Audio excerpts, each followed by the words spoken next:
బండి సంజయ్ గారు మీరు నిన్న ప్రెస్ మీట్ పెట్టి బీసీ హిందువులలో తుర్కోలను ఎట్లా కలుపుతావు అని ఒక వివాదాస్పద వ్యాఖ్యలు చేయడం జరిగింది. నిజంగా నాకు తెలుసు నీవు ఇలాంటి తుంటరి పనులు చేస్తావు, ఇలాంటి చిల్లర మాటలు మాట్లాడతావని మాకందరికి తెలుసు.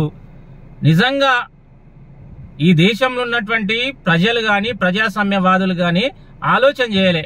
బండి సంజయ్ గారు ఏం మాట్లాడారు? తుర్కోలను ఎట్లా కలుపుతారు?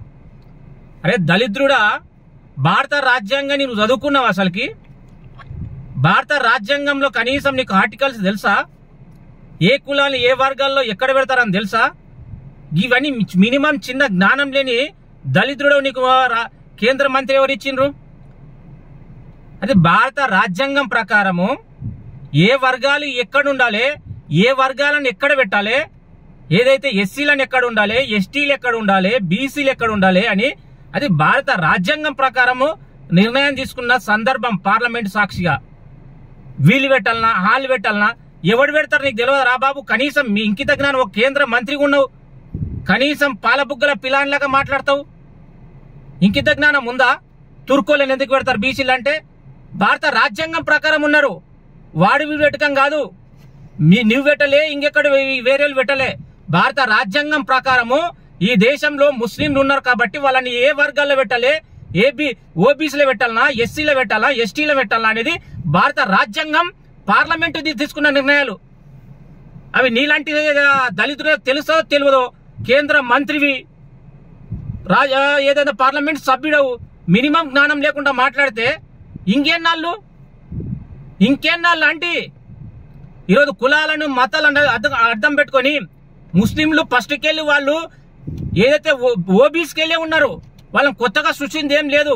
వాళ్ళని తీసుకుపోయి ఓసీలో పెట్టలేదు, వాళ్ళని తీసుకుని ఎస్టీలో పెట్టలే. రాజ్యాంగం ప్రకారం వాళ్ళు ఉన్నారు. ఏదైతే కేసీఆర్ చేసిన సర్వేలో వారు చేసినప్పుడు కేవలం 4 వర్గాలుగా డివైడ్ చేసిండ్రు. 4 వర్గాల డివైడ్ చేసిండ్రు. అందుట్లో ఏంటంటే ఏదైతే హిందూ బీసీలను ముస్లిం బీసీలని కలిసి లెక్కించిండు కాబట్టి ఇక్కడ డివైడ్ కాలే.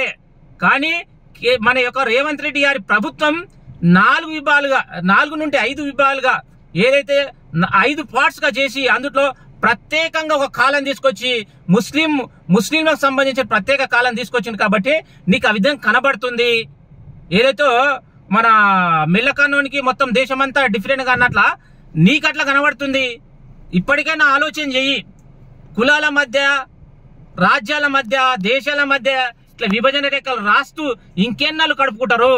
ప్రజలకు ఏమైనా చిత్తశుద్ధి ఉంటే మన చెయ్యి. ఈ 15 ఏళ్లకెళ్ళి దేశాన్ని ఎంత దరిద్ర స్థితి తీసుకుపోయారో మాకు అందరికి తెలుసు. ఈ దేశంలో విపరీతమైన నిరుద్యోగం పెరిగింది. ఈ దేశంలో జీడీపీ విపరీతంగా పడిపోయింది. ఈ దేశంలో ఉన్నటువంటి అన్ని వర్గాలు ఈరోజు అనేక విధాలుగా ఇబ్బంది పడుతున్నారు.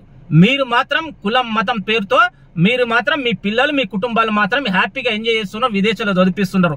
నీకేం తెలుసు నీ కొడుకు ఎక్కడ చదువుతున్నారు? నీ బీజేపీకి సంబంధించిన ఆర్ఎస్ఎస్ వాదులంతా అమెరికాలో ఏదో క్రిస్టియన్ కాలేజీలో చదువుకుంటారు, క్రిస్టియన్ పాఠశాలలో క్రిస్టియన్ మతంలో పుచ్చుకుంటారు. కానీ ఇక్కడ మాత్రం హిందువుల పిల్లలు మొత్తం ఏంటంటే మీ రోడ్ల మీద కూర్చొని మీ జేజేలు కొట్టే పరిస్థితి. మైంగిలో చదువుకుంటున్నాం, మాకిలా నాలెడ్జ్ ఉంది. మీ రాజకీయాలు ఏ విధంగా చేస్తుంటాం మాకిలా స్పష్టమైన అవగాహన ఉంది. కాబట్టి బండి సంజయ్ గారు మీరు ఇప్పటికైనా విచక్షణతోని మాట్లాడండి, కేంద్ర మంత్రి హోదాలతో మాట్లాడండి. చిల్లరగాన్లాగా మాట్లాడితే ఈ సమాజం చీకొడుతుందని గుర్తు చేస్తూ ఇంకొకసారి బాధ్యతయుతంగా మాట్లాడాలని ఒక ప్రజాస్వామ్యవాదిగా నేను డిమాండ్ చేస్తున్నా.